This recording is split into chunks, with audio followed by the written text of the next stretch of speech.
What's up, you beautiful people? Skratch coming up with another Raid Shadow Legends video. Welcome to the Monday kickoff, guys. As usual, everyone's favorite game mode will start in about 18 hours, clan versus clan. No personal rewards this time around. In terms of the gear that we are getting for the rewards, you know, this is something that changes every single CVC. Tier 3, 4, 5, and 6 will be getting some juicy lifesteal gear. Yeah, it's not something that people would prefer to get, honestly. Even regeneration, something like this would be definitely more welcomed, I feel, by everyone. Let me know your thoughts in the comments down below. And of course, as usual, every single CVC we have a 10x event. Now this time around, this is gonna be for big nukers and probably one of the best champions in the game, if not the best. Tomorrow, we're gonna have a 10x for no one else but this bad boy called Septimus.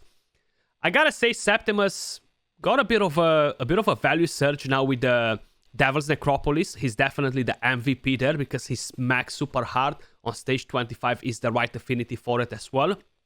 I actually have him built for that too. Septimus is definitely the hardest the hardest hitter when we're talking about enemy max HP hitters. The Holy Sword deals so much damage, then he has the passive which allows him to deal extra damage. Each attack has a 30% chance of increasing the duration of all debuffs on the target by 1 turn. Damage inflicted by each attack increases by 30% if the enemy's current HP is over 50%. So if he's the first one to hit up to stage 20, he'll deal insane damage. If you guys watch the video with a fully awakened Septimus, I hit for over 10 million damage on Spider on stage 20. Of course, from there on upwards, the enemy max HP is kept at 10%, so he's actually gonna get to do a few hits before the target is gonna go under 50% HP, and he's gonna hit the cap anyway. This skill right here ignores shield and block damage. It hits super hard, right? So this is very important. The A1 attacks one enemy, grants an extra turn, and resets the cooldown of the A2 if this skill kills an enemy.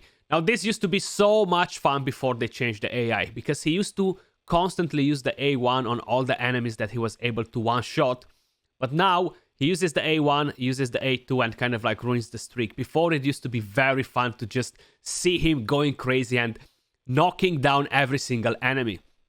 If you are talking about a blessing for Septimus, it really depends on how you're building him. But honestly, I feel like Brimstone could potentially be pretty good. If we are looking at getting, Crushing Rend, you're gonna have an overkill on the high stages. If you're still progressing through the stages, the lower stages, under stage 20 or up to stage 20, Crushing Rend will be a massive benefit for him. But from there on, I feel like, yeah, it's not really gonna benefit him whatsoever. This is the build that I have on mind. So Savage is the #1 set for Septimus. End game, early game progression. Of course, you need to have a Savage set before. We are getting one with Ronda now, so you're getting 6 pieces of Savage. Maybe you guys are getting lucky when you're starting the game. I have my speed tune for the team that I'm using for the Sand Devil's Necropolis, so I need to have him so slow. Probably you might want to have around 15 to 20 more speed on the champion, depending on how your team is tuned as well. But I have him on a Savage crit damage. You want to prioritize a lot of crit damage on him. Yes, you're going to have the crit rate, of course. I don't have full crit rate because I'm going against weak affinity, so that gives me an extra 15% crit rate. But a lot of people do the mistake to prioritize a lot of attack on Septimus, thinking that yes, his A2 is going to hit so much harder now. It actually doesn't. So I've tried it with increased attack, and it's just not making a difference to be justified, you know? So it's definitely not worth it to build him with a lot of attack, unless you're planning to have fun with his A1, you know? These are the stats that I have on him. And masteries, we have offense and support tree. I have a Helm Smasher as tier 6. That's for the Sand Devil's Necropolis to ensure that I'm hitting the cap even when I don't have a lot of buffs on debuffs on the boss, sorry. If you are using him for stage 25 on the dragon, War Master will definitely be much better because it will bring you more damage. It's gonna be pretty easy to cap the damage on the dragon, you know. Then On Wednesday, we're gonna have a 10x on no one else but Acrizia, guys. I know a lot of you guys have been waiting for this chick, and she is probably the best champion in the game. Like, if you're creating a tier list and you're gonna start ranking how powerful is the champion, like, the only place where she's not powerful is Arena. She rocks every other content. She's definitely the best damage dealer for bosses. Great for Hydra, great for clan boss. Like, even in clan boss, she ranked #1, if you guys remember, on the tier list that we've done before, and we tested the damage. Basically, she's very unique, right? Every single skill is based on enemy max HP. You see HP and attack, but once you're gonna read a passive, you're gonna understand that she doesn't need anything else. Attacks one enemy, has a chance to land defense down with this skill. The damage of this skill increases by 10 every time the skill is being used. Stacks up to 100%. So this will help you to cap the damage on bosses as well with the A1. With the A2, attacks all enemies 2 times, places a shield buff on this champion for 2 turns, and the damage is based on enemy max HP. It's the only enemy max HP that actually has double hit. And guess what? Because you're going to be able to cap the 10% damage on all the high stages, that's what makes this champion the best. Because you're going to hit the 10% cap twice, while Septimus is only going to do it once per skill, Cold Heart once per skill, etc. You guys get the idea. And the skills are on a 3-turn cooldown. All the other enemy max HP, they have the skills on a 4-turn cooldown. Then her A3 attacks one enemy 2 times. Again, you're gonna hit the cap twice. So instead of doing 10%, you're gonna do 20% with this skill, 20% with the A2. And if you have a pretty solid build with a lot of crit damage, you're gonna hit the cap with the A1 as well. And it's just a lot of damage. It's just crazy. Melting bosses all around. Then, with this skill, has a 100% chance fully booked to steal 100% of the target stun meter before attacking, and that effect cannot be resisted, so she doesn't require accuracy. The passive decreases the damage taken from AoE attacks by 50%, very powerful for a lot of content as well.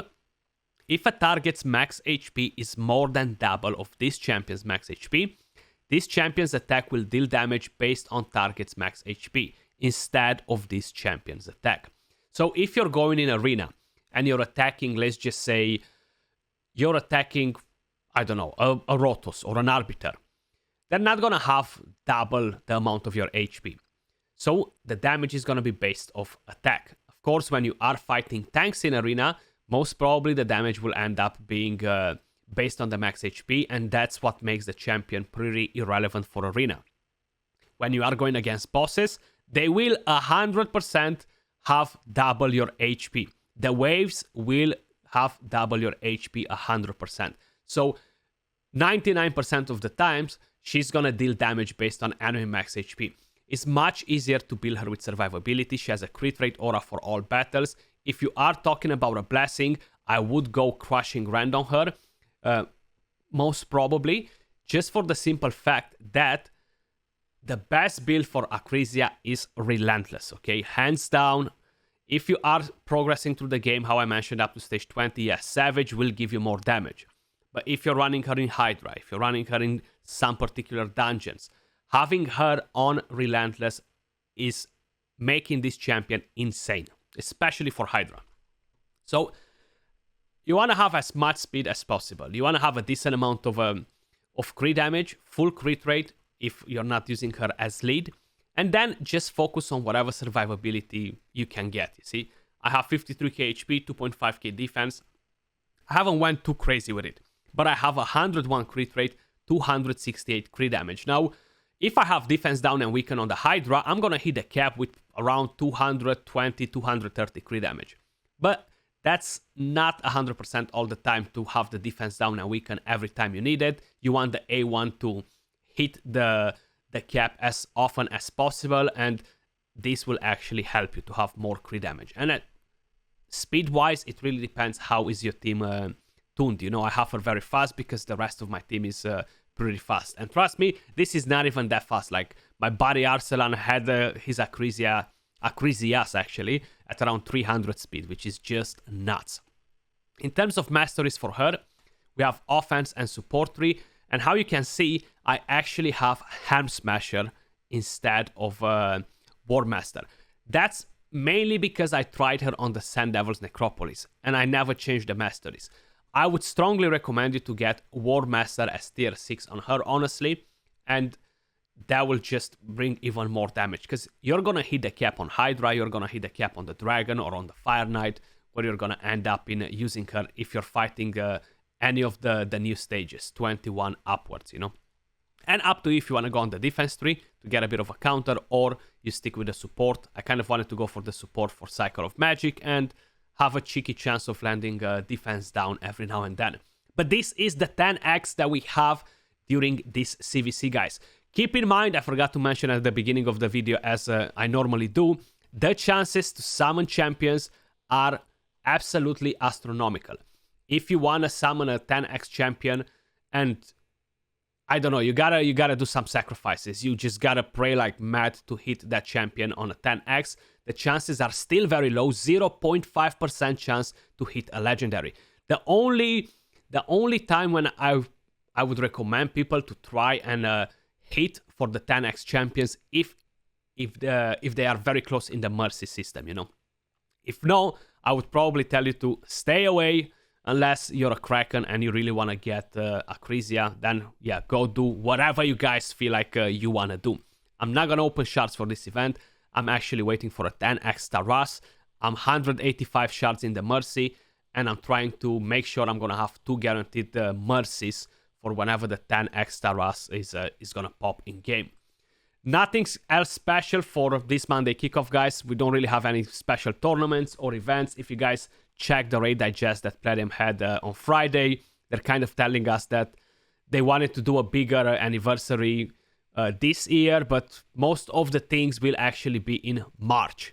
So I don't think we're gonna get anything crazy till March.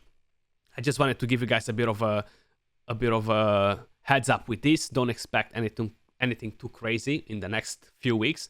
That was all for this video. Appreciate all of you guys watching. Much love, and I'll catch you all soon in the next one. Peace.